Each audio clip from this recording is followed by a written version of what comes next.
ಚೆನ್ನಾಗಿದ್ದಾಗ ಚೆನ್ನಾಗಿದ್ದೀವಿ ಅನ್ನೋದು ತಪ್ಪಂತೆ. ಇವನು ಇದುವರೆಗೆ ನಾನು ಸುಖವಾಗಿದ್ದೇನೆ, ದುಃಖ ನೋಡ್ಲೇ ಇಲ್ಲ ಅನ್ನುವ ಮಾತು ಅಸಾಧು ಸಮ್ಮತಂ ವಾಕ್ಯಂ. ಸಜ್ಜನರು ಈ ಮಾತನ್ನ ಒಪ್ಪೋಲ್ಲ. ಯಾಕೆ? ಸುಖವನ್ನಾಗಲಿ ದುಃಖವನ್ನಾಗಲಿ ನೋಡುವ ಸ್ವಾತಂತ್ರ್ಯ ಜೀವರಿಗಿಲ್ಲ. ನಮ್ದೆಲ್ಲ ಏನಂದ್ರೆ ಅವನೇನು ಕೊಡ್ತಾನೋ ಅದನ್ನ ಇಸ್ಕೊಳ್ಬೇಕು. ಸುಖವಾಗಲಿ ಬಲು ದುಃಖವಾಗಲಿ ಸಖ ನೀನಾಗಿರೋ ಪಾಂಡುರಂಗ. ಭಗವಂತನಲ್ಲಿ ನಾವು ಹೇಳಬೇಕು, ಸುಖನೇ ಬೇಕು ಅಂತ ನಾ ಏನು ನಿನ್ನ ಕೇಳಲ್ಲ, ನೀ ಏನು ಕೊಡ್ತಿ ಕೊಡು.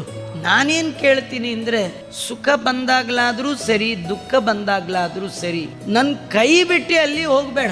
ನೀನು ನನಗೆ ಸಖನಾಗಿ ಗೆಳೆಯನಾಗಿ ನನ್ನ ಹಿಂದೆ ಮುಂದೆ ಓಡಾಡಿಕೊಂಡಿದ್ದಿ ಅಂತಾದರೆ ಬಂದದ್ದೆಲ್ಲ ಬರಲಿ, ಗೋವಿಂದ ನಿನ್ನ ದಯ ಹೊಂದಿರಲಿ.